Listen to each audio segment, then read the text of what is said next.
Cube Radio. En direct à LCN. Allons trouver Mario Dumont et Paul Larocque qui sont avec nous. Alors, décision qui a été rendue en fin d'après-midi aujourd'hui. Le Canada expulse le diplomate chinois Zhao Wei. Mario, d'abord, à quel type de riposte peut-on s'attendre?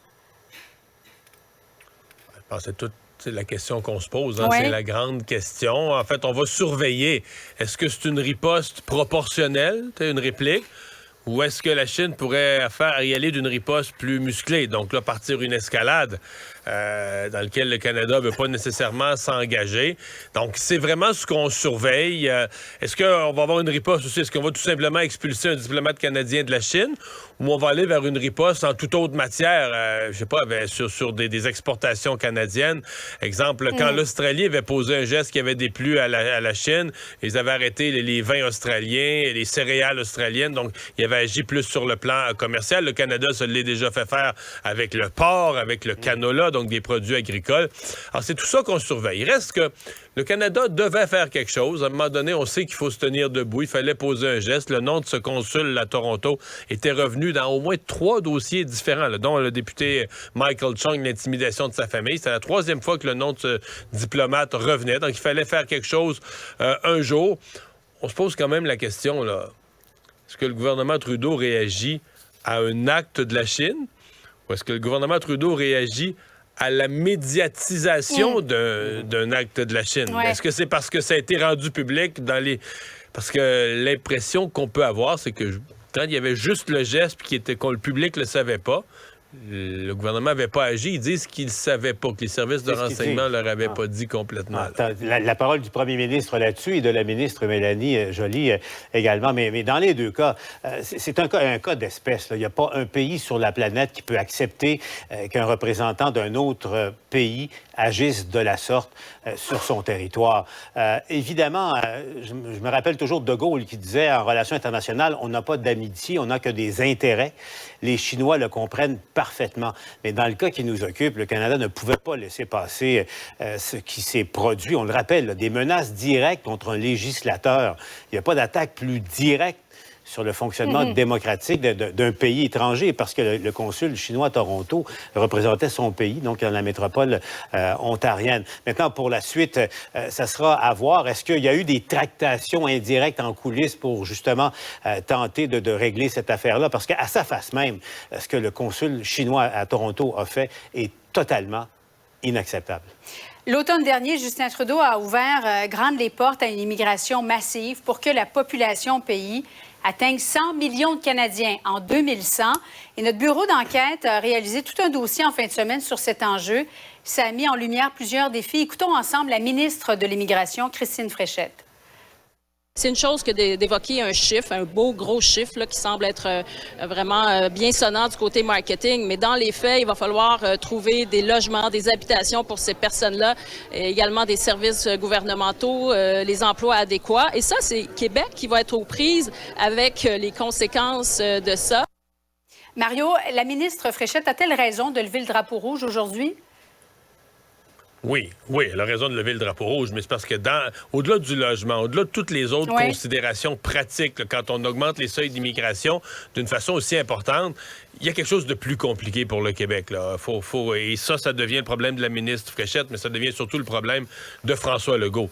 Quand le Canada se lance dans une politique d'immigration du genre, avec des objectifs d'augmentation de sa population du genre, soit au Québec, on découvre des nouveaux miracles pour accueillir autant d'immigrants et les franciser, mais la plupart des experts disent que c'est pas possible. Le défi unique en Amérique que le Québec, là, de protéger sa langue, d'avoir au fur et à mesure qu'on a des nouveaux arrivants, on l'a réussi dans le passé en bonne partie, mais à la francisation, à l'intégration, tu peux pas doubler, tripler les seuils en quelques années puis penser que tu vas réussir la francisation. Alors, c'est un problème direct pour le Québec. Donc, soit tu abandonnes tes politiques d'immigration et de francisation, Ou soit, si tu dis on maintient nos politiques, puis on garde notre seuil à 50 000, là, ça veut dire que le Canada, la population augmente vite, vite, vite. Nous, au Canada, au Québec, la population continue à augmenter au rythme actuel. Donc, dans quelques années, la proportion, dont on le voit, la proportion au Canada du Québec devient de plus en plus faible. Et le Québec va devenir, à la Chambre des communes, un jour, on aura quoi? 15-18 des sièges seulement. Donc, c'est le Québec qui devient un joueur insignifiant, là, avec un poids insignifiant dans l'ensemble canadien. Mais Paul, Québec n'a pas une responsabilité plus importante pour bien franciser les immigrants qui s'avèrent comme étant le véritable parcours du combattant, là, si on veut apprendre le français en arrivant au Québec. Oui, c'est vrai. Déjà, à l'heure actuelle, en vertu du nombre présent d'immigrants, Ouais. Le fédéral donne beaucoup d'argent au Québec pour donner un coup de pouce à la francisation également. Est-ce que tout l'argent est utilisé? Plusieurs à Ottawa en doutent. Mais de manière générale, quand on regarde cette idée-là, qui n'est pas la politique du gouvernement Trudeau pour l'instant, là, parce que ça vient d'un groupe Initiative du siècle qui est arrivé avec ce chiffre, 100 millions de population. Il y a 38 millions de Canadiens au moment où on se parle. Monter ça à 100 millions d'ici la fin du siècle. Dominic Barton, un des fondateurs et aussi un des fondateurs du groupe de lobby McKinsey, Oui. tiens, dirait l'autre.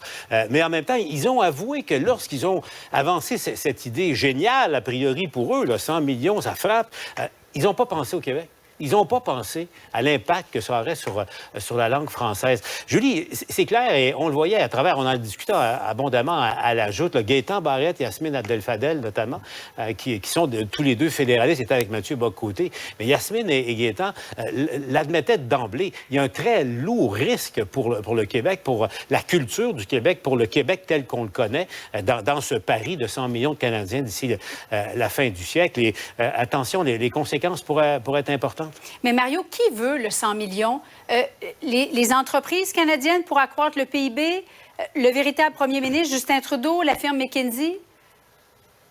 Ben, moi, dans mes mots, là, parce que moi, ça fait 1 an là, que je surveille cette affaire-là. Oui. Moi, dans mes mots, je dis c'est devenu le rêve canadien. C'est devenu un peu le rêve d'une certaine élite, une élite d'affaires, une élite intellectuelle au Canada.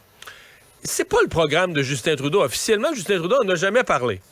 Maintenant, si vous regardez agir Justin Trudeau, le multiculturalisme absolu, la hausse considérable des seuils d'immigration pour cette année, l'année prochaine, tu te dis, OK, il n'en fait pas sa politique, mais il nous amène directement sur cette trajectoire-là. C'est exactement là où il va.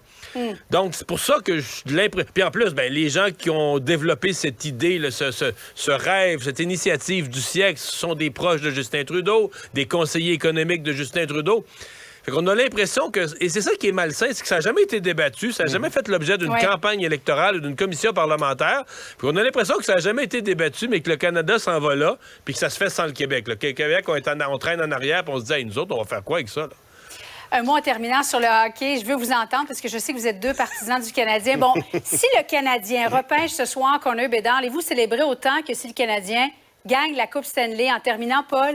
C'est une bonne question. En 93, dernière Coupe du Canadien, Jacques Demers s'était rendu à Sainte-Anne-de-Beaupré. Amateur du Canadien, il vous reste encore quelques heures pour vous rendre soit à Sainte-Anne, soit à l'Oratoire Saint-Joseph, parce que c'est le repêchage qui pourrait tout changer. Là. Connor Bedard est un joueur, tout le monde le dit. Joël Bouchard sera avec moi au bilan d'ailleurs. Là. Mais c'est le joueur, c'est l'impact là, projeté, c'est Sidney Crosby, Mario Lemieux, etc. Là. Mario? Ouais, mais si vous dire que c'est pas drôle pour les partisans du Canadien, au-delà de toutes ces années de misère, tu sais, le Canadien n'a pas eu de vraie vedette. Le dernier compteur de 100 buts, c'est Mats Neslund. Fait des années que le Canadien n'a pas de compteur. Dans les 10 premiers, les 15 premiers, les 20 premiers de la Ligue, le Canadien on n'est jamais là-dedans, là, tu sais, depuis des décennies. Il y a vraiment un appétit à Montréal pour avoir une vraie vedette. Là. Et mais en direct, ils n'ont pas fini assez creux dans le peloton cette année pour avoir des bonnes chances. 8,5 de chance. On va faire une simulation, si vous le voulez bien, en direct sur un populaire site, Tankathlon. Alors, 5e. Effectivement, on a à peu près 25 des chances. C'est San Jose qui l'aurait dans cette simulation-là. Oui, c'est ça. Mais on dit, Julie, que même 5e, il y a de très, très bons joueurs cette année. Que Slavkovski, le Canadien avait repêché numéro 1 l'année dernière, il n'est pas sûr qu'il sortirait dans les 10 premiers cette année, tellement la cuvée est richissime. À suivre ce soir dès 19h30 sur les ondes de TVA Sport. Merci, bonne soirée à vous deux. Wow. Voilà, c'est ce qui complète notre émission.